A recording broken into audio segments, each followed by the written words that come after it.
Suportado raw ng palasyo ang paghahain ng mga kasong kriminal at administratibo kay dating NAPOLCOM Commissioner Edilberto Leonardo. Si Leonardo ang itinuro ni dating Police Colonel Ruina Garma na siya umunong namigay ng pabuya sa mga pulis na nakapatay ng suspect sa nooy drug war ni dating Pangulong Rodrigo Duterte. Saksi, si Jonathan Andal. May amount po, Mr. Chair, from what I understand, starting 20,000 to 1 million. But I'm not familiar sa mga bracketing po, Mr. Chair. Sa ganyang halaga naglalaro ang pabuya sa bawat napapatay na suspect sa Davao-style drug war ni dating Pangulong Rodrigo Duterte. Ayon kay retired Police Colonel Ruina Garma, ang nagpatupad daw nito sa buong bansa noon ang upperclassman ni Garma sa PNP Academy na si Edilberto Leonardo. Sa diagram na inilabas ni Garma, si Leonardo ang nagsasabi kung magkano ang reward at namimigay ng perang pabuya sa mga operatibang makakapatay. Idinadaan daw ang pera sa mga bank account ng tauhan ni Leonardo na si Peter Parungo alias Pedro. Galing naman daw ang pera kay Irmina Espino alias Muking, Assistant Secretary noon sa PMS o Presidential Management Staff. Na trusted staff daw ni Nooy Special Assistant to the President at ngayon Senador Bongo. Tinanggap na ng Malacanang ang pagbibitiw ni Leonardo bilang Commissioner ng NAPOLCOM. Nasa kustodiya siya ngayon ng Kamara matapos makontempt sa Quadcom hearing at may senyalis na magsasalita na rin ayon sa Quadcom. Sa aming initial na pag-uusap, because talagang he asked that we talk to him, no? Initially speaking, mayroon na siyang mga tinatawag na intensyon na okay, sasabihin niya na yung iba in detail. Suportado raw ng palasyo ang paghahain ng criminal at administrative charges laban kay Leonardo. Sabi ni Executive Secretary Lucas Bersamin, ipauubaya nila ito sa Justice Department. Ang mga kaanak naman ng mga biktima ng EJK, gusto raw gawing testigo si Garma sa ICC o International Criminal Court para idiin si Duterte sa crimes against humanity. Crucial si Ruina Garma dito sa pagkoconnect the dots, kumbaga. Isa siya sa mga missing pieces of the puzzle sa pagkakaintindihan namin sa war on drugs. Paano ba inutos? Paano isinagawa? Pinag-aaralan namin kung paano nga ba makakwalify itong testimonya at si mismong Ruina Garma as an insider witness dito sa ICC investigation. Sabi ng Malacanang, hindi magbabalik bilang miyembro ng ICC ang Pilipinas. Hindi raw magbabago ang isip ng Pangulo. Ang DOJ naman hihintayin daw ang committee report ng Kamara o kung may maghahain ng reklamo para makapag-imbestiga. Kaya ang Quadcom maglalabas na ng partial committee report sa susunod na linggo. If that is a necessary requirement, then gagawa kami ng partial committee report para magkaroon din ng basihan to pursue the case build-up at saka yung preliminary investigation sa mga witnesses. Si Senador Bongo itinanggi ang pagkakadawit sa kanya ni Garma. Hindi po totoo yan. Sabi ko nga, wala pong reward system. Mandato po ng pulis na labanan po ang kriminalidad at illegal na droga. Gawin niyo po ang trabaho ninyo. Kaya nga po kami full support sa inyo. Sinusuporta namin kayo sa inyong trabaho. Pero sa inyong operations, hindi ho ako nakikialam. Ipinagtanggol din niya si Duterte. Wala siyang sinabi na patayin mo ito, patayin mo yan. Wala pong reward system na umiiral sa kanyang opisina. Sinusuportahan niya po ang kapulisan kung anong pwede niyang isuporta para magampanan po nila ang kanilang tungkulin. Kasama rin sa diagram ng reward system si Senador Bato de la Rosa na nakaupong hepe ng PNP noong umpisahan ng Duterte anti-drug war. Sabi ni de la Rosa, wala siyang ideya tungkol sa reward system.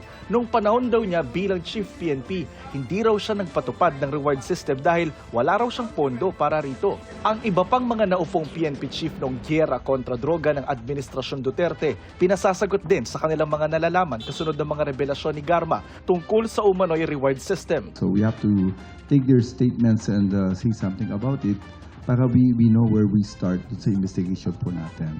May komite na raw na hahawak sa investigasyon. Meron na po kami committee na to really investigate po dun sa all the allegations being made by Colonel Garma regarding po dun sa EJK and other matters, no?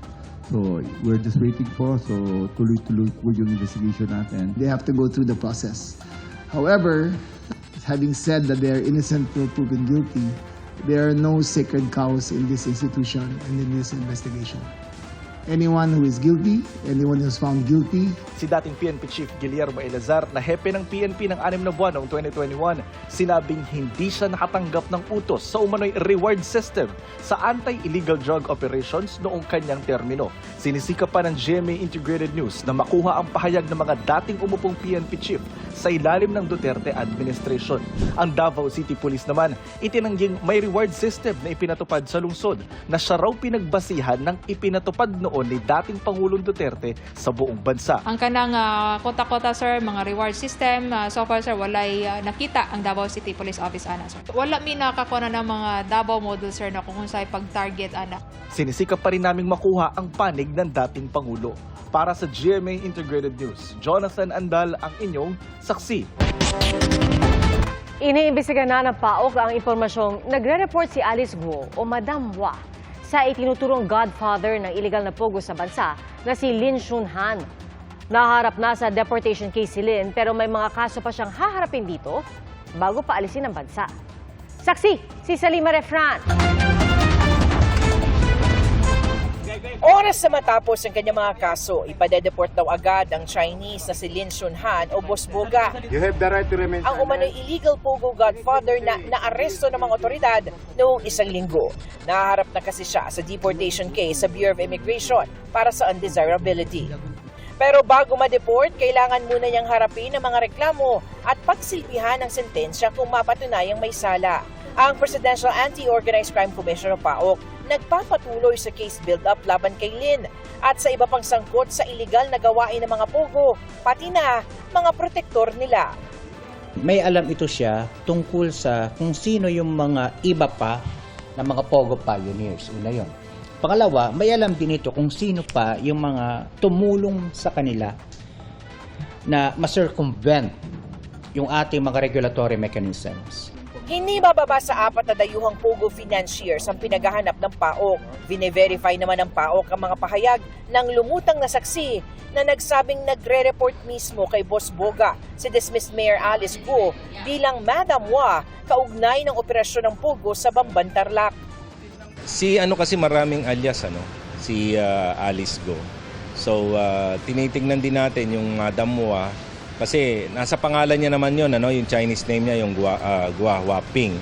So nung marinig ko yon, yung Madam Hua, sabi ko parang si Alice Guo ang unang pumasok sa isip ko. Ang Department of Justice, sinabing noon pa man ay lumalabas na ang pangalang Madam Hua. Sa alala ko, dumalabas ito dun sa investigation sa Banban Pogo, no? At para sa amin, sapat na yun, Kahit naman di lumabas sa ibang mga Pogo, sapat na ang pagdawit ni Madam Hua at ni Alice Guo sa Banban Pogo para sa kaso laban sa kanya. Pinag-aaralan na ng PAOK at ng Department of Justice kung pasok sa Witness Protection Program ang bagong testigo. Para sa GMA Integrated News, Salima Refran, ang inyong saksi.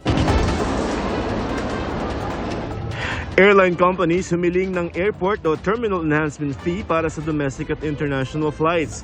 Ayon sa Airline Industry Insider na nakausap ng GMA Integrated News, maglalaro sa 150 hanggang 175 pesos para sa domestic flights at 300 hanggang 600 pesos para sa international flights. Ang taas pasahe depende sa airline. Hiniling ito ng mga airlines sa Civil Aeronautics Board o CAB dahil sa dagdag gastos bunsod ng pagsasapribado ng Ninoy Aquino International Airport. Paliwanag ng Manila International Airport Authority, ipatutupad na ang bagong administrative order kung saan nakasaad ang mas mataas na bayarin ng mga airline. Pero bahagi lamang daw ng kabuang dagdag gastos ang gustong ipasa ng airline company sa mga pasahero. Ang kaba magdedesisyon kung magkano ang papayagang dagdag singil. Kahalagahan ng Science, Technology, Engineering, Arts and Mathematics program sentro sa isang education event. Sinabi ng Associate Dean ng Faculty of Science, Technology and Mathematics ng Philippine Normal University na si Dr. Alphonse Jason Falgone na mahalaga ang papel ng teknolohiya at digitalization sa event na inorganisa ng First EduSpec, Rex Education at EduSpec Private Limited. May mga kinilala rin para sa kanilang kontribusyon sa transformative education sa mga nagdaang taon. Kabilang sa mga binigyan ng kaagapay sa Edukasyon Award ang GMA Network sa pamamagitan ng GMA Regional TV and Synergy. Nag-viral na guro mula sa Btang, Batanes pinarangalan sa Stop and Salute Historic 5th Anniversary. Ginawaran si Carol de la Cruz na nag-viral matapos umakyat sa flagpole ng eskwelahan para maayos niya ang nasirang tali nito. Pinarangalan din sa pagtitipon ng sundalong nabulag at naputulan ng paa sa Marawi Siege. Para sa GMA Integrated News, Joseph Morong ang inyong saksi. Mga kapuso, paghandaan po ang posibleng pagulan bukas dahil sa easterlies at localized thunderstorms. Base po sa datos ng Metro Weather, bago magtanghali bukas, may tsansa ng ulan sa Northern at Central Luzon, Mindoro Provinces, Western at Eastern Visayas, Zamboanga Peninsula, Northern Mindanao, Caraga at Davao Region. Posible po ang mga pagbaha o landslide lalo't may heavy to intense rains na inaasahan po sa hapon. May mga pagulan din sa Metro Manila bukas, lalo na bandang hapon. At sa ngayon, wala pang bagong sama ng panahon na namamataan ng pag-asa, pero patuloy na umantabay sa mga update sa mga susunod na araw.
Mga kapuso, sama-sama tayong maging saksi.